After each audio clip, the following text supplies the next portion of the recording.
las reacciones que se dan para que el oxígeno y el dióxido de carbono puedan ser movilizados. Entonces, el oxígeno obviamente lo necesitamos para todas las funciones corporales.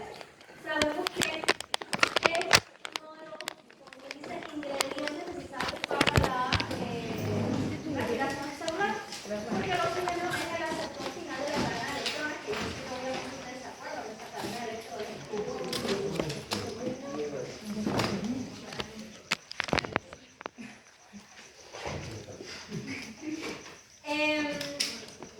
Y hay muchas cosas que van a interferir en ese aporte de oxígeno a los tejidos. Por ejemplo, la capacidad de transporte que va a tener la sangre, que eso va a depender de su potencial de disolución.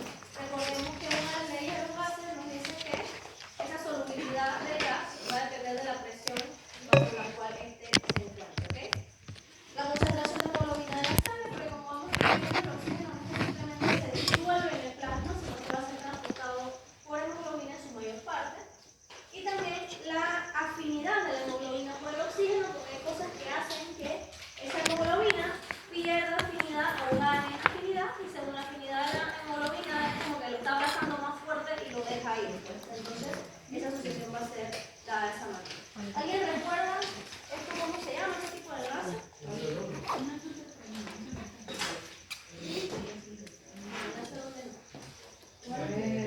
Son enlaces covalentes, ¿ok? Una molécula bastante estable, por decirlo así. Entonces, una de las cosas que tenemos que saber, ya habíamos conversado un poquito de eso la semana pasada cuando estábamos hablando de las diferentes propiedades de los gases, es que el coeficiente de disolución del oxígeno es bastante bajo, comparado con el dióxido de carbono sobre todo. Y como el coeficiente de disolución del oxígeno es bastante bajo, esto quiere decir que el oxígeno es poco soluble en el plasma. Hay un pequeño porcentaje de oxígeno que se va a conseguir disolver, pero el resto va a necesitar algo que lo ayude a, no sé. Ah, por cierto, me puse en moderna y entonces los QR son las cosas que levantan los libros.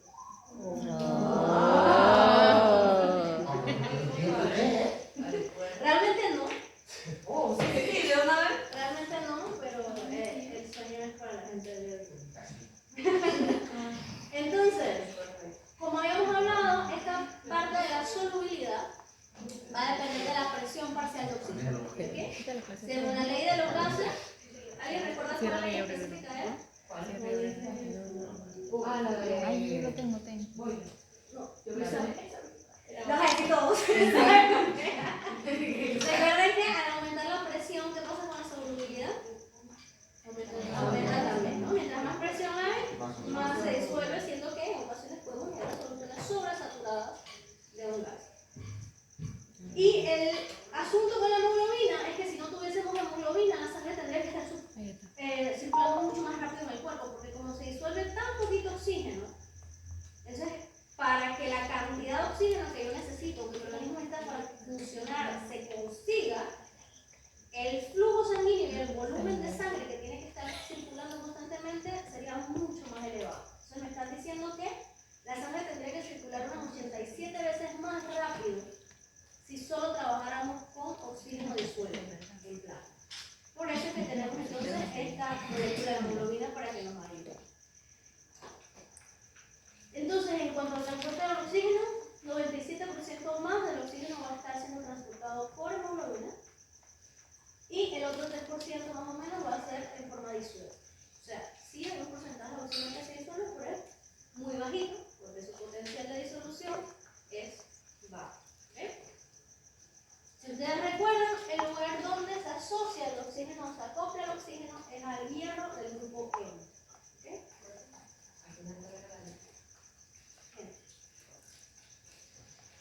Entonces nosotros vamos a tener que las presiones parciales de los gases van a ir cambiando según en qué lugar del cuerpo nosotros nos encontremos. ¿Okay?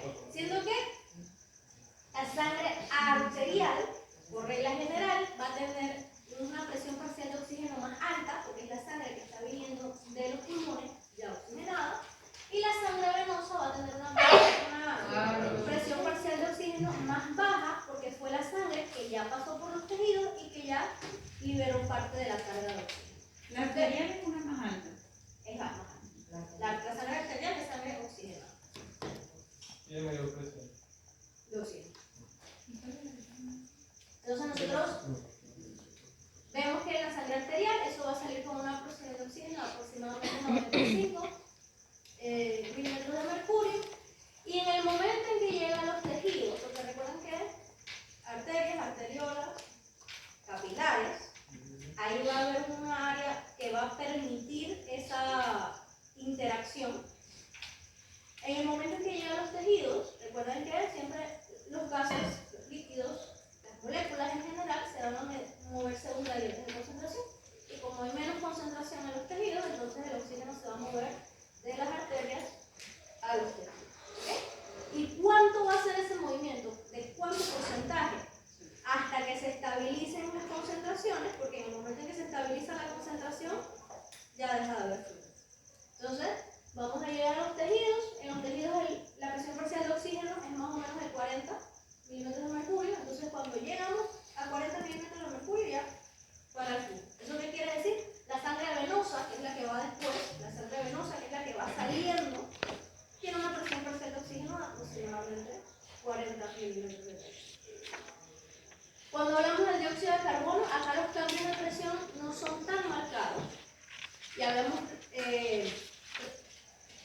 discutido que eso se debe a la capacidad de disolución del dióxido de carbono, que es mucho más elevada. Entonces, como es mucho más elevado, se le hace más fácil que un cambio chiquitito en la presión produzca un movimiento más marcado. En el caso del oxígeno, como es tan difícil que se disuelva, yo necesito una presión mucho más marcada, ¿okay? Para que haya ese movimiento, para que haya ese flujo. Entonces nosotros vamos a tener que venía la sangre arterial, ¿okay? Llegamos a los tejidos. En general la sangre arterial tiene una presión parcial de dióxido de carbono de aproximadamente 40 y en los tejidos va a haber aproximadamente 46. Entonces el flujo va a ser de los tejidos hacia la sangre hasta que se equilibre. Y cuando llega a 46 milímetros de mercurio, entonces ahí ya pasa. ¿Eso qué quiere decir? La sangre venosa, que sigue su recorrido, va a tener una presión parcial de dióxido de carbono de aproximadamente 46 milímetros de mercurio. ¿Okay? ¿Y ese equilibrio se llega a alcanzar o es como decir? No, es más o menos, todo lo que estamos hablando son aproximados, ¿no? Porque recuerden que todas las personas son diferentes, todos tenemos... Disculpe, no entendí por qué la sangre venosa tiene la misma concentración de dióxido de carbono que del tejido.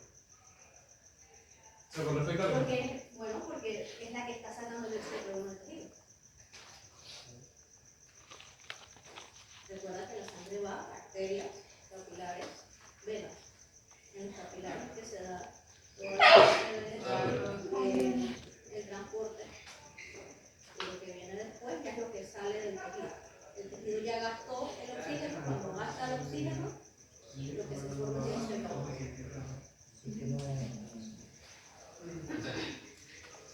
Entonces, en cuanto a específicamente el oxígeno, él va a ser transportado de dos maneras. Uno, en el plasma, simplemente se disuelve en plasma, pero ya hablamos que el oxígeno es poco soluble, así que aproximadamente solo el 3% del oxígeno que se disuelve en plasma, y ese 3% sería insuficiente para cumplir todos los requerimientos metabólicos del organismo, o sea, necesitamos más.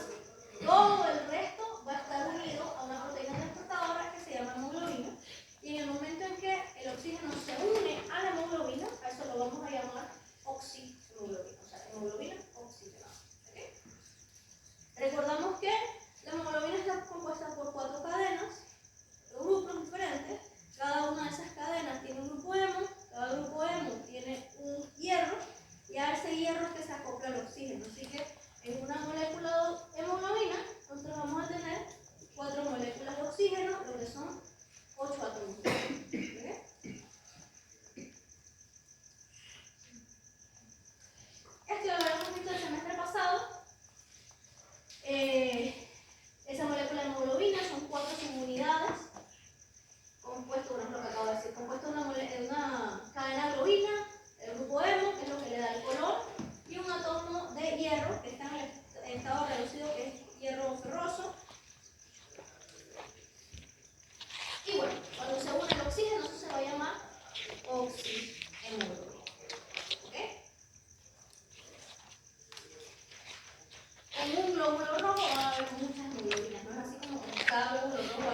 que es cuando no tiene oxígeno.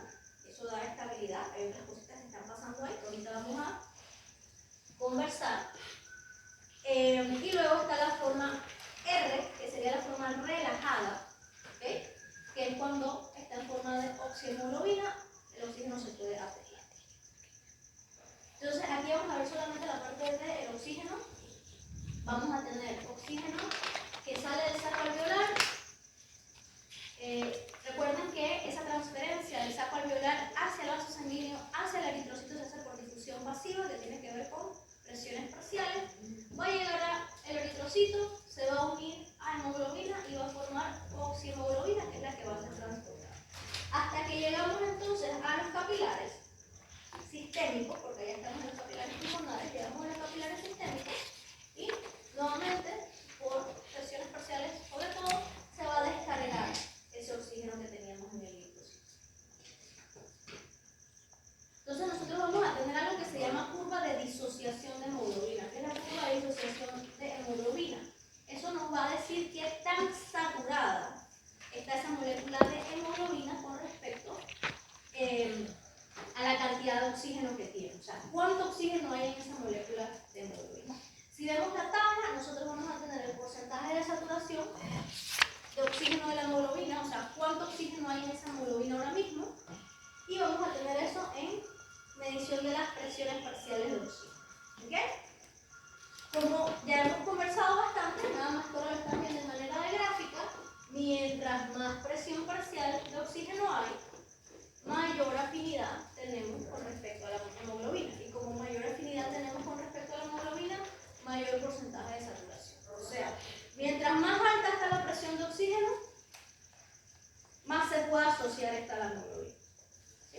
Hasta que llegamos allá más o menos a los 90 y tantos % que estábamos conversando hace un rato. Y entonces eso se va a expresar o lo vamos a ir analizando en términos de la cantidad de presión parcial de oxígeno que yo necesito para que el 50% de la hemoglobina se encuentre saturada. Y eso es aproximadamente aquí 27%. ¿Ok? 27 minutos por minuto. A eso se le va a llamar la P50 de la hemoglobina. O sea, ¿cuánta presión yo necesito para que la mitad de la hemoglobina esté llena de oxígeno? Esa es la P50 de la hemoglobina. Si yo tengo que, yo tiré la gráfica y esa P50 está muy alta, ¿ok? Intenten razonar un poquito. ¿Ok? Presiones parciales, saturación. Mientras más presión, más saturación. ¿Okay? Y la P50 me dice cuánta presión yo necesito para que el 50% de la hemoglobina se me llene. Si la P50 está alta, ¿qué dice eso sobre el nivel de saturación?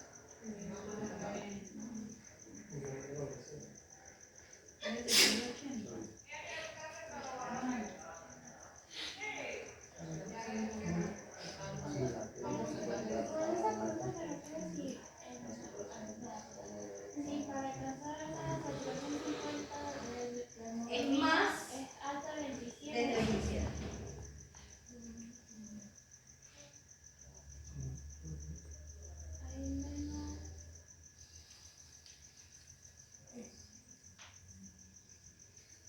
Dígame la pregunta, ¿no? Si la P50 está alta, ¿eso qué quiere decir sobre las presiones y la saturación? Ambas cosas están altas. No. ¿Qué está alta? La saturación. Pero la presión está baja. ¿Y eso qué quiere decir? Si aumentó la saturación, ¿qué no se va?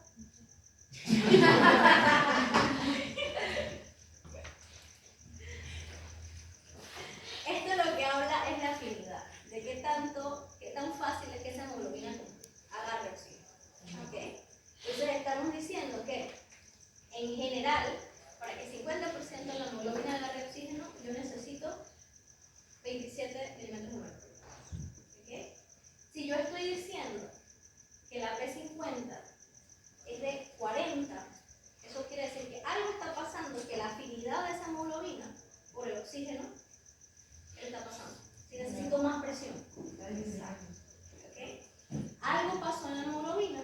menos afinidad, así que necesito más presión para que se asocie.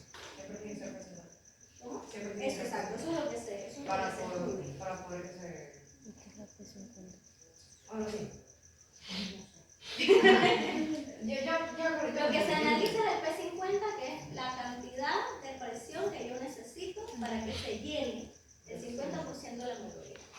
Normalmente es 27 milímetros de mercurio de presión parcial de oxígeno deberían llenar de oxígeno el 50% de la hemoglobina. Pero entonces si yo tengo que mi P50 ya no es 27, sino que es 34, algo está sucediendo que disminuyó la afinidad. Estoy necesitando más presión para llegar a la misma concentración. ¿Ok? ¿Ahora sí? Y entonces para la P50 baja sería lo contrario. Yo estoy consiguiendo llenar el 50% de la hemoglobina con menos presión parcial de oxígeno. O sea, la afinidad en este momento está más alta. Eso sería como lo contrario. ¿Cómo? En ese caso. Depende, porque realmente tiene que ver con qué está pasando en el organismo, porque puede ser que, ahora vamos a ir viendo qué es lo que me cambia la curva. Esto sería como lo normal, ahora vamos a ver los factores que alteran esa curva.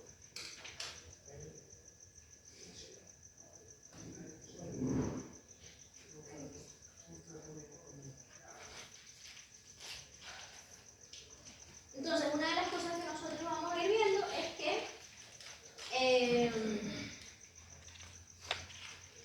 esa curva, aquí les leo lo que sale en el libro, la curva tiene dos partes. Eso es lo que se llama una curva sigmoidal, que si se dan cuenta hay un momento de aumento muy rápido y luego ya viene una fase como de meseta.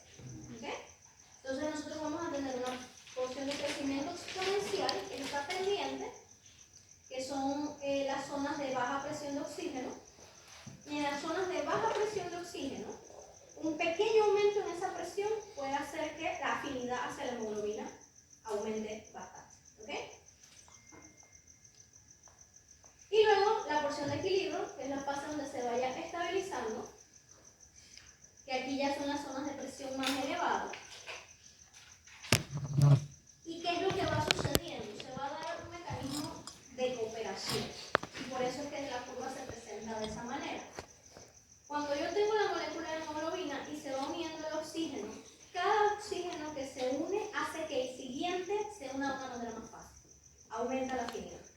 Le vamos a decir como ayer. ¿Qué sé yo? Los invitaron a un bar y no sé. Entonces ahora los llama un amigo y dice, hey, esto está chévere. Bueno. Y después llama a otro amigo y dice, esto está chévere. Bueno. Y ahora llama un tercer amigo y que está bien, pero que llega. Y yo, bueno, ahora sí vamos. Entonces cada uno que va llegando hace más fácil que el siguiente llegue. O sea, porque no puedes entrar a un lugar pero poner esa persona que puedes entrar. ¿Cómo? O sea, que, por ejemplo, si el ejemplo que te está dando, que de que tú no puedes entrar a un lugar pero por medio de ese amigo tú puedes entrar. Bueno, no, porque o sea, las uniones están abiertas. Es simplemente que es más fácil. Una atracción. Es más fácil que eso. Por polaridad. ¿Cómo? Por polaridad. Por la conformación de la hemoglobina. Que era lo que estábamos hablando, que esa molécula, aunque la estamos viendo en dos dimensiones, realmente es algo tridimensional. Cada vez que se asocia un oxígeno, es como que cambiase un poquito la conformación de la molécula. Y hace más fácil entonces que el siguiente oxígeno se asocie. Entonces el asunto sería